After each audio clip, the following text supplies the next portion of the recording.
Buenas tardes. Hoy es domingo 24 de mayo y estamos en otra entrega del mensaje dominical. Como congregación o iglesia Venga a tu Reino. Bienvenido a quienes más nos escuchan a través de las redes. Hoy queremos continuar con la serie de mensajes acerca de el reino de Dios.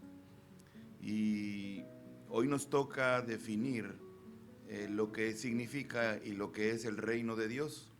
Ya hemos hablado bastante, han sido 2 mensajes en relación a por qué es que en el Nuevo Testamento vamos a encontrar a Jesús, aún a Juan el Bautista antes, predicando el Evangelio del Reino.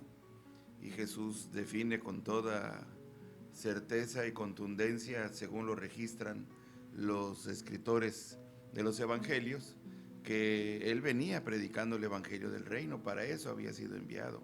No solamente eso, sino ya vimos también que la gente que rodeaba a Jesús, los discípulos, la oposición formada por los fariseos, por el imperio romano a través de sus representantes, el mismo ejército romano, entendían el tema del reino, pero a lo largo del tiempo esto se ha ido diluyendo, eclipsando. Hoy en día ya no se habla del reino, el tema del reino no se comprende, y como decíamos también, pues no se trata de incluir en el discurso el vocabulario del reino, no, se trata de entender el lugar que tiene el reino de Dios en toda la Biblia, en toda la revelación bíblica, el lugar que tiene en nuestras vidas personales, la relación que hay entre la iglesia y el reino de Dios, y lo que significa el retorno de Jesucristo y la consumación final del reino de Dios también. Entonces, hoy queremos definir lo que es el reino. Ya hemos hablado de la necesidad de rescatar este tema, este pensamiento en la vida cristiana y en el testimonio de la iglesia. Entonces, vamos a abordarlo. Me gustaría hacer una oración, a veces en otras ocasiones me voy directo, pero vamos a hacer una oración ahora, pidiendo al Señor que nos guíe. Padre, en el nombre de Jesucristo, te bendecimos y te damos gracias porque eres bueno, porque tu misericordia es para siempre. Bendice tu palabra en esta hora, todos los que están oyendo o los que van a oír después, que tu palabra alumbre el entendimiento y el corazón, Señor. En el nombre de Jesucristo. Amén. Bien, no tenemos en algún texto bíblico donde Jesús definiera el significado del reino.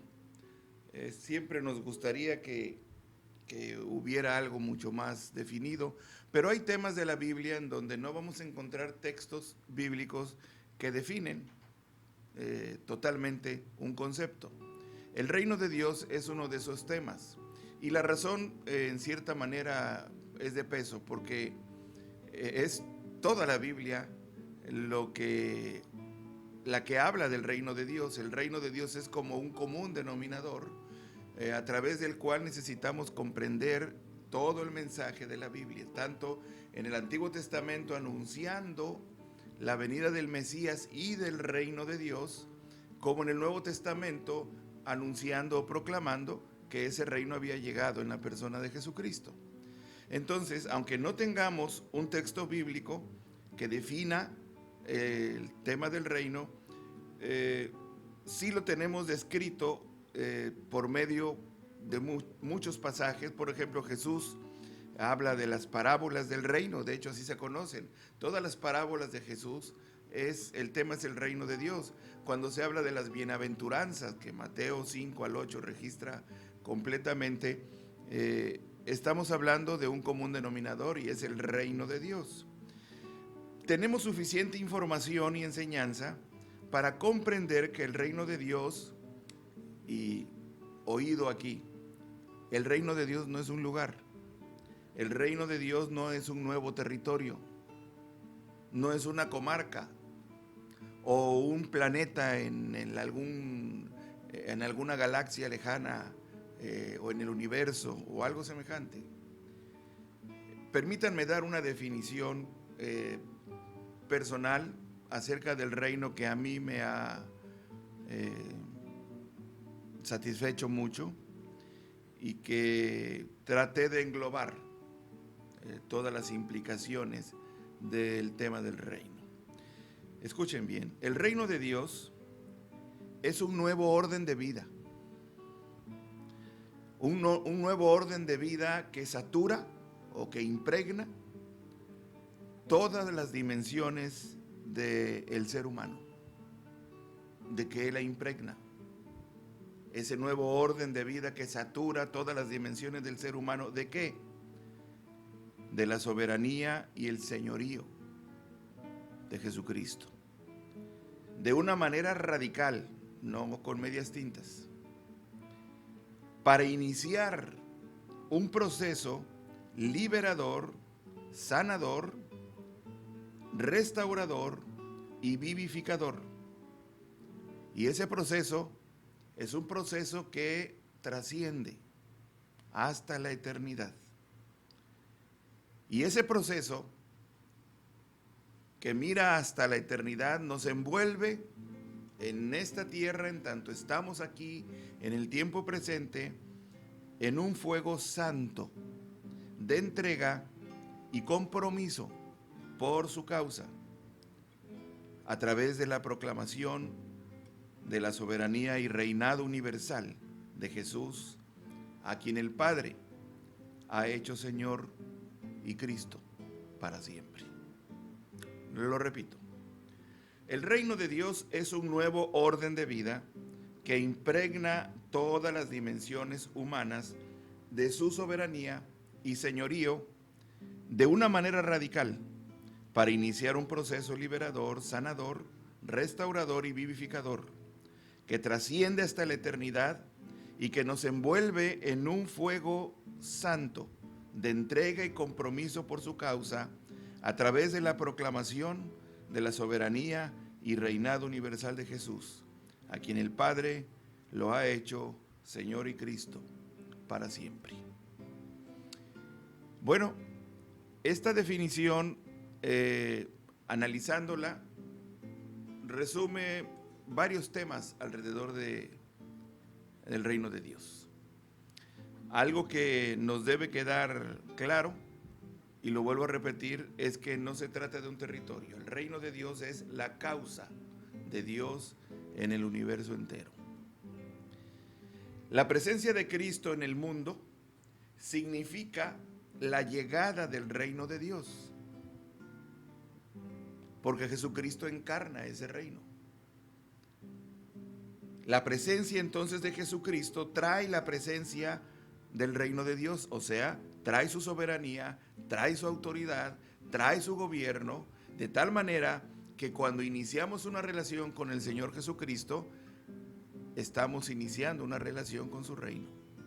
Estamos teniendo una relación con su autoridad, con su poder, con su gobierno, con su soberanía. Me gusta aquí hacer un breve paréntesis y recuerdo un autor cristiano muy conocido, muy popular, chino, llamado Watchman. Él escribe un libro que se llama Autoridad Espiritual. Y en el inicio, en su primer capítulo, él dice claramente que los cristianos andan buscando tener experiencias con el poder de Dios. Y dice, pero nadie va a tener un encuentro con el poder de Dios si antes no lo tiene con su autoridad. Si antes no se somete, si antes no se sujeta, si antes no reconoce y confiesa la soberanía de Dios en su vida, si antes no hace los ajustes y los cambios necesarios para que Jesucristo reine en su vida. Entonces, esto descarta la idea de tener un encuentro con el poder de Dios solamente por tener experiencias. Por eso a mí me gusta como una forma de identificarme. No lo hago, por supuesto, cotidianamente, pero alguna vez lo escribí en una tarjeta de presentación, en la parte inversa, donde dice: yo soy Gonzalo Viniegra, hijo del Dios Altísimo, creador de los cielos, de la tierra y del universo, a quien el Padre, y siervo de Jesucristo, a quien el Padre le ha dado el reino, la autoridad y el poder por los siglos de los siglos. Entonces, la presencia de Cristo en el mundo significa la llegada del reino de Dios. A través de él se revela y manifiesta la soberanía, el gobierno y nuevo orden de Dios para la humanidad. Por eso, en su discurso inicial en la sinagoga de Nazaret, dice, después de leer el texto sagrado de Isaías, dice el escritor sagrado Lucas lo siguiente: vino a Nazaret, donde se había criado, y el sábado entró a la sinagoga conforme a su costumbre, y se levantó a leer. Se le dio el libro del profeta Isaías, y habiendo abierto el libro, halló el lugar donde está escrito: el Espíritu del Señor está sobre mí, por cuanto me ha ungido para dar buenas nuevas a los pobres, me ha enviado a sanar a los quebrantados de corazón, a pregonar libertad a los cautivos y vista a los ciegos, a poner en libertad a los oprimidos y a predicar el año agradable del Señor, y dice el año del jubileo. Enrollando el libro, lo dio al ministro, al sacerdote, y se sentó. Los ojos de todos en la sinagoga estaban fijos en él, y como que casi siguiendo una estrategia de comunicación, captando la atención de todos después de la lectura que hizo, les dice: hoy se ha cumplido esta escritura delante de ustedes. Jesús se está identificando como el reino de Dios hecho carne. En Jesús la soberanía, la autoridad, el poder y el gobierno de Dios en la tierra se ha encarnado. Y nuestra relación con Él y el reconocimiento que tenemos de Él como Señor y Salvador, Señor y Cristo, implica una relación nueva con un nuevo orden de vida. Una relación nueva con una nueva economía en el mundo, en donde el que está al frente de todo es el mismo Señor Jesucristo. Es interesante notar que los seres humanos han estado hablando, no sé, las últimas 3 décadas quizás, de la necesidad de un nuevo orden mundial. Yo recuerdo muy bien en el año 2000, hace 20 años, cuando George Bush Sr. estaba dando su discurso en la toma de la presidencia, o después de la toma de protesta. Y entre muchas cosas que él declara, él anuncia la urgencia y la necesidad de establecer un nuevo orden mundial.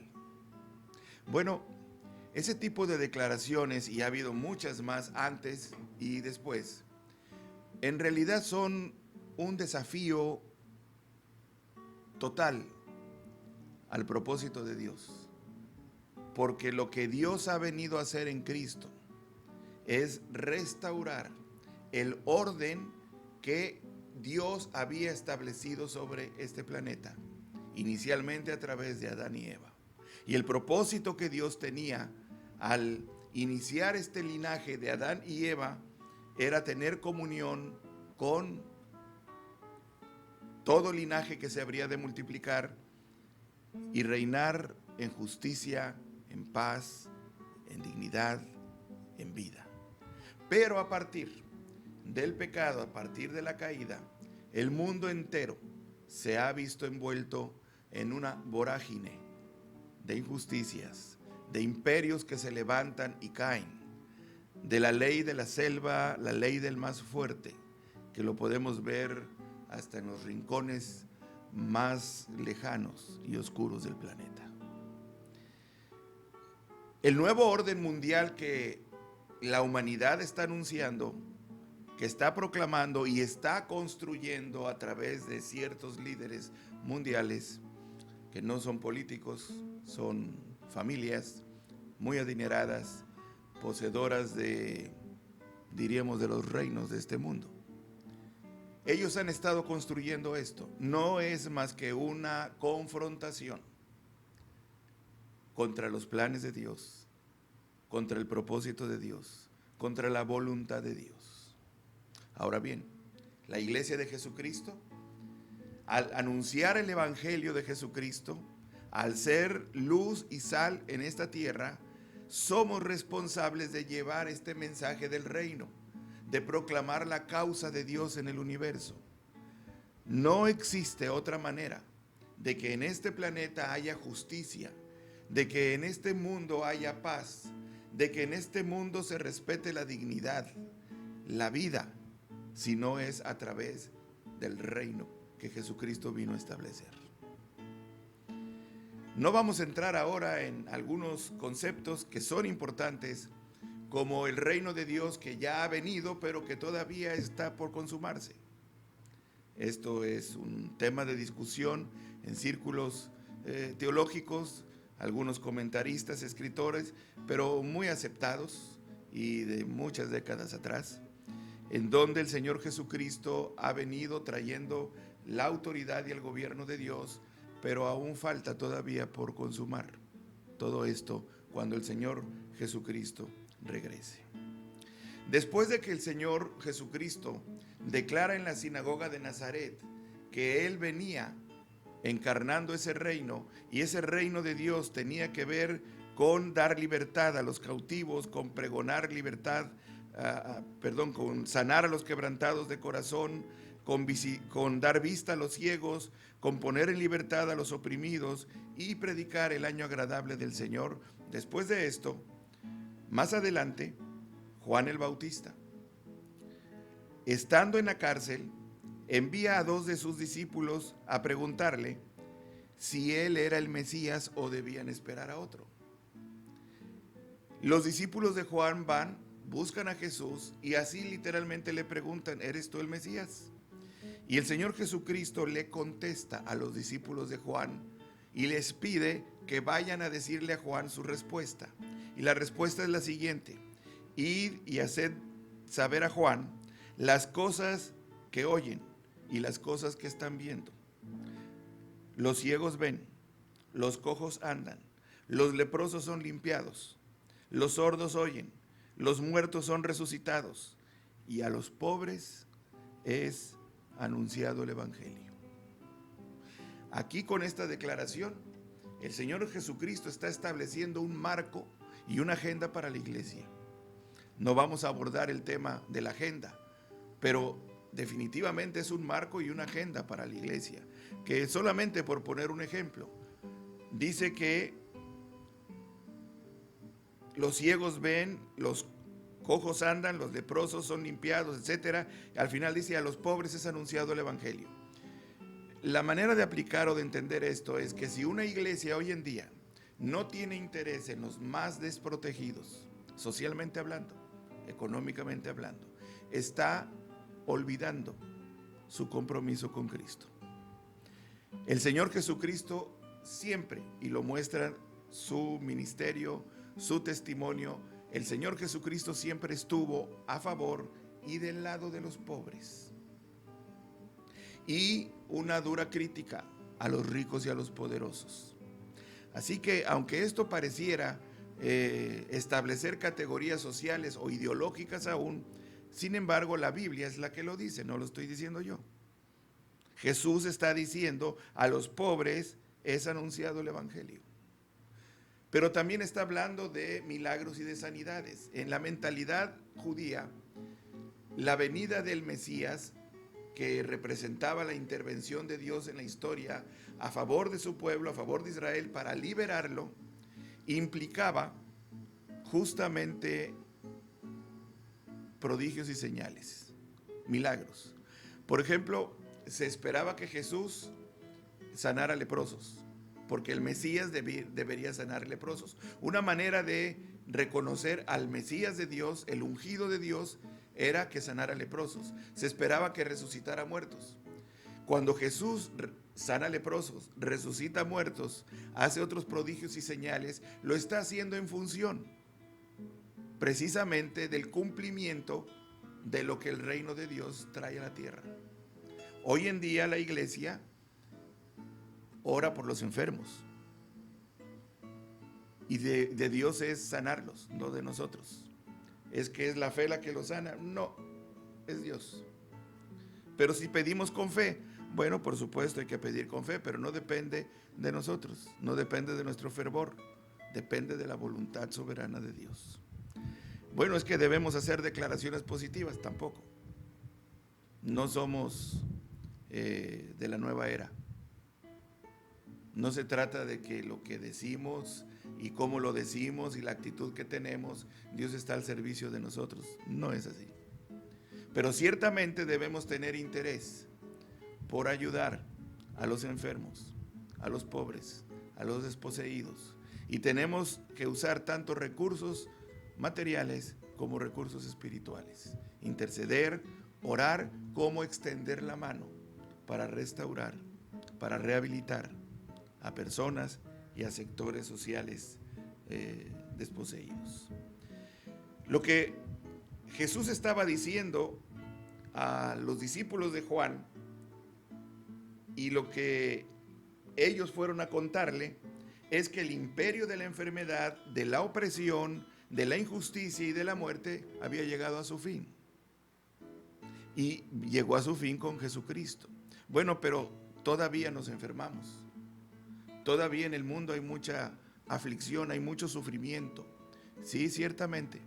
Porque después de la resurrección de Jesucristo, hasta la fecha, hasta el retorno de Jesús, cuando venga, la iglesia, o mejor dicho, la historia y el mundo está viviendo una era muy especial en la que dos reinos, dos órdenes de vida están coexistiendo sobre la misma tierra, sobre el mismo planeta. ¿Cuáles dos órdenes? El orden de Satanás. Él está tratando de establecer un nuevo orden mundial. Y aparte de esto, está la iglesia representando el reino de Dios. La vida de la iglesia en comunidad es precisamente el testimonio del reino de Dios en la tierra. De hecho, en el libro de los Hechos se nos narra cómo la iglesia primitiva daba testimonio al mundo que le rodeaba del amor que había entre ellos. Mirad cómo se aman. Y es fundamental entonces que los cristianos sepamos amarnos, lo cual nos cuesta mucho trabajo, porque es parte del testimonio del reino de Dios. Cuando nosotros peleamos, cuando discutimos al grado de llegar a la división, al grado de llegar a la separación o el aislamiento, solamente estamos evidenciando que el señorío de Jesucristo no está siendo pleno en nuestras vidas. Y tenemos que aprender y tenemos que trabajar en este tema. Lo que Jesús anuncia con el reino de Dios no es una nueva doctrina. Tampoco está anunciando una iglesia, una nueva iglesia. Ni tampoco está anunciando un nuevo reino. Lo que Jesús está anunciando es el único y eterno reino de Dios que ha existido por la eternidad, ahora a través de Jesucristo. Y en esto consiste la buena noticia. En esto consiste nuestro testimonio. Nosotros anunciamos el reino de Dios en el cual el Señor Jesucristo es Rey y soberano. Tenemos por costumbre utilizar mucho la expresión acepta a Jesucristo como Señor y Salvador. Esto ya lo decimos de manera inconsciente, pero no vamos a encontrar en la Biblia ninguna frase como esta: acepta a Jesús como Señor y Salvador. ¿Saben por qué? Porque no es necesario. El Padre le ha dado a Jesucristo todo el poder, todo el señorío. El Padre ha puesto a Jesús como Rey de Reyes, lo ha levantado y lo ha puesto en el trono. Si lo aceptas o no lo aceptas, es cosa que a Dios le tiene sin cuidado, en el sentido de que no se necesita esto. No estamos llamando a la gente a que acepte a Jesús como Señor y Salvador. Jesús no está tocando a las puertas pidiendo que se le abra a las puertas de los corazones para que lo dejen entrar. Ciertamente tenemos esta figura en la Biblia, pero realmente somos nosotros quienes necesitamos rendirnos al señorío de Jesús. El testimonio del Evangelio, las buenas nuevas del Evangelio, consiste justamente en ello. Confrontar al mundo, confrontar a la sociedad, confrontar a la gente con el señorío de Jesucristo, con la autoridad de Jesucristo, con su reino. Cuando los ángeles dieron las buenas nuevas a los pastores que velaban las vigilias de su rebaño, anunciando el nacimiento de Jesús, un gran espectáculo, el ángel se acerca a los pastores y les dice: he aquí os doy nuevas de gran gozo, que os ha nacido hoy en la ciudad de David un Salvador, que es Cristo el Señor. Bueno, la expresión os doy nuevas de gran gozo, como lo tenemos en el Evangelio de Lucas, sobre todo, se resume en un solo vocablo en griego: os doy el Evangelio. El Evangelio significa las buenas nuevas de gran gozo. Y el ángel les estaba diciendo a los pastores: os doy el Evangelio. Y el Evangelio significa una buena noticia. Y la buena noticia es que el Señor Jesucristo vino, enviado por el Padre, por amor y misericordia, a rescatar a la humanidad, para todo aquel que crea, de las garras de la muerte, de la opresión y de la injusticia, llamándoles a entrar al reino de Dios. Y esto solamente es posible mediante el arrepentimiento y la confesión de pecados, el reconocimiento de Jesús como Señor y como Salvador. En esto consiste entonces la buena noticia. Dios revela en Jesús al Mesías, el Cristo, y en él la respuesta definitiva a la condición humana.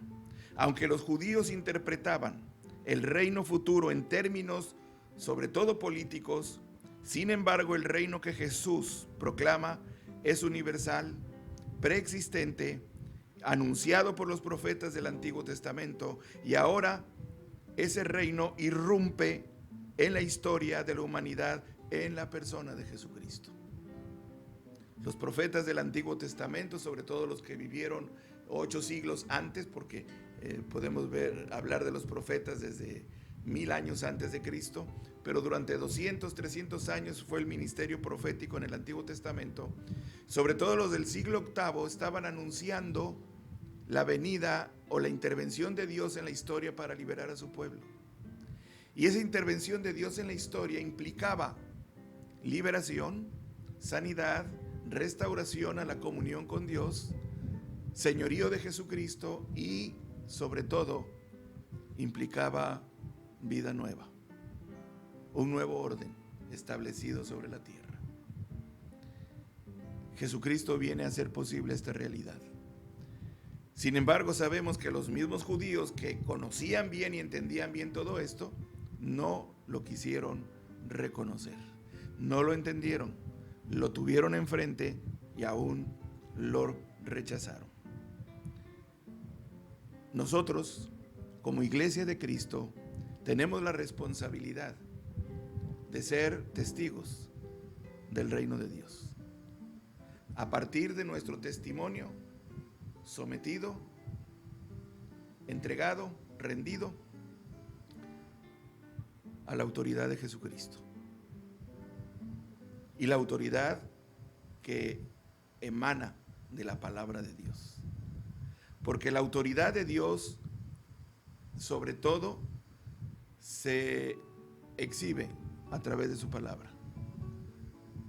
Recuerden ustedes que cuando Dios creó el mundo, los cielos y la tierra, Él no tuvo que hacer pases mágicos, no hizo ritos, solamente Él dijo, sea la luz, y fue la luz. Él hablaba y las cosas se hacían, y hasta la fecha Él habla y las cosas se hacen. Él habla y las cosas son. Los ángeles, de hecho, tienen el ministerio de ejecutar la palabra de Dios. Nosotros predicamos, anunciamos la palabra de Dios, que da testimonio del señorío y la autoridad de Jesucristo. Finalmente, déjenme decirles que es clave entender el concepto reino de Dios, porque en la Biblia vamos a encontrar de principio a fin un conflicto de dos reinos, de dos poderes. No estoy hablando del conflicto entre el bien y el mal. Esto no es un concepto bíblico.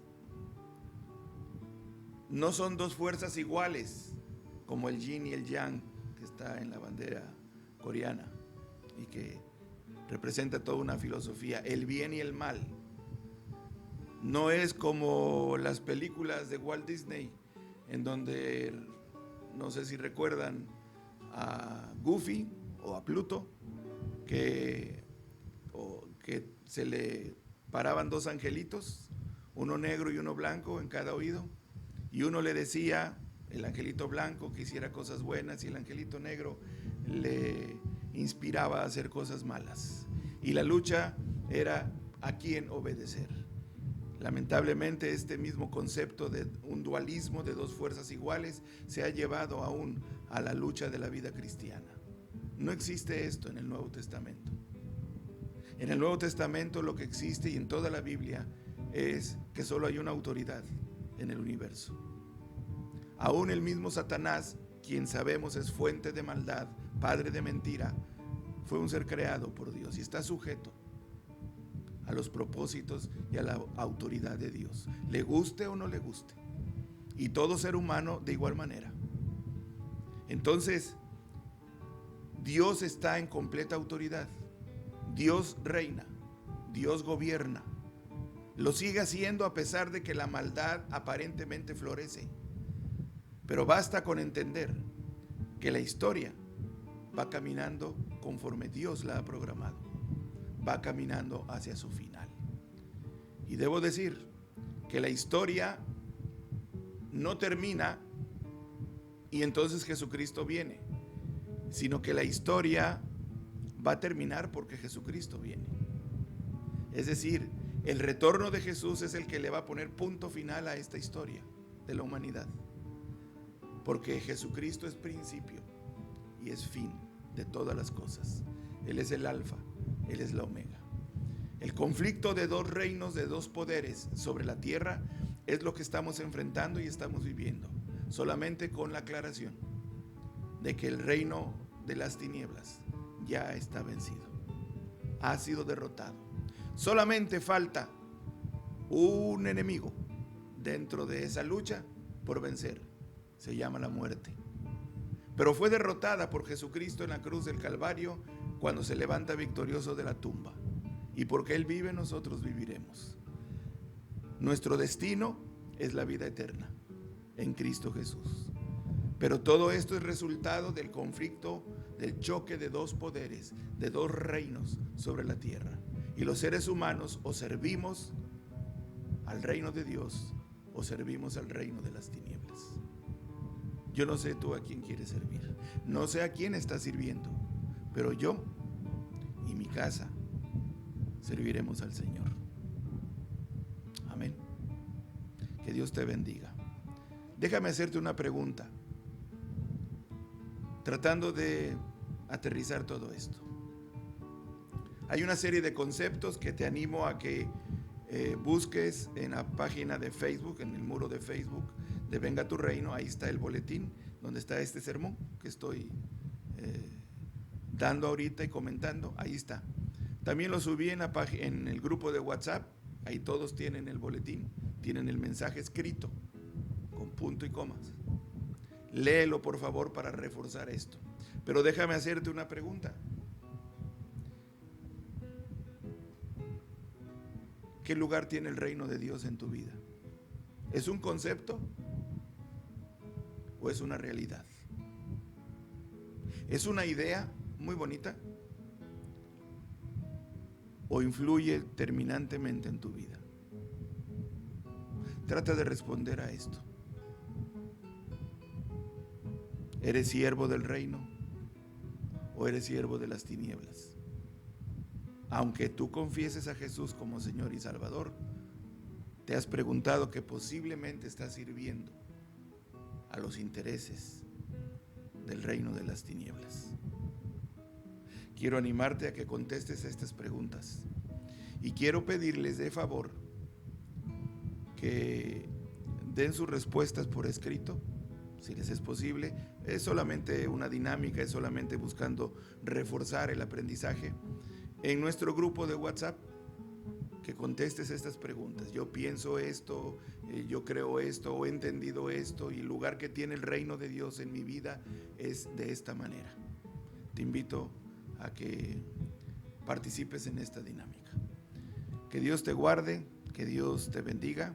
Seguiremos adelante, sigamos orando. Esta próxima semana voy a convocarles a un día de oración en una cierta hora, tal vez miércoles o jueves, para que todos estemos unidos en un horario, pues ya de la tarde noche o la noche, por lo menos media hora de oración, cada quien en sus casas, pero participando o manifestando nuestra presencia a través de nuestro grupo de WhatsApp.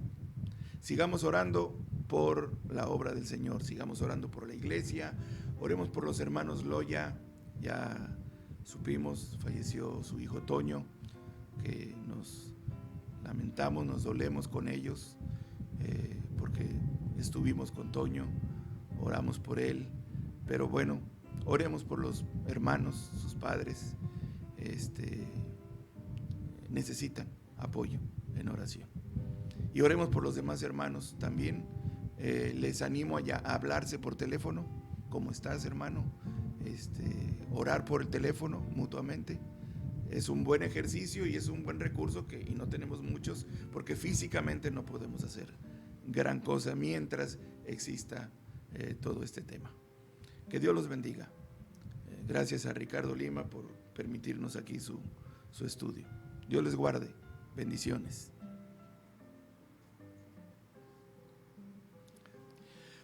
Y gracias a todos quienes han permanecido fieles con sus ofrendas y con sus diezmos. En nuestra oración por todas las familias, por los que están sufriendo una crisis económica, por los que se han visto afectados por esta situación y por aquellos que a pesar de eso se mantienen fieles adorando al Señor con sus ofrendas, con sus diezmos. Gracias. Dios les guarde.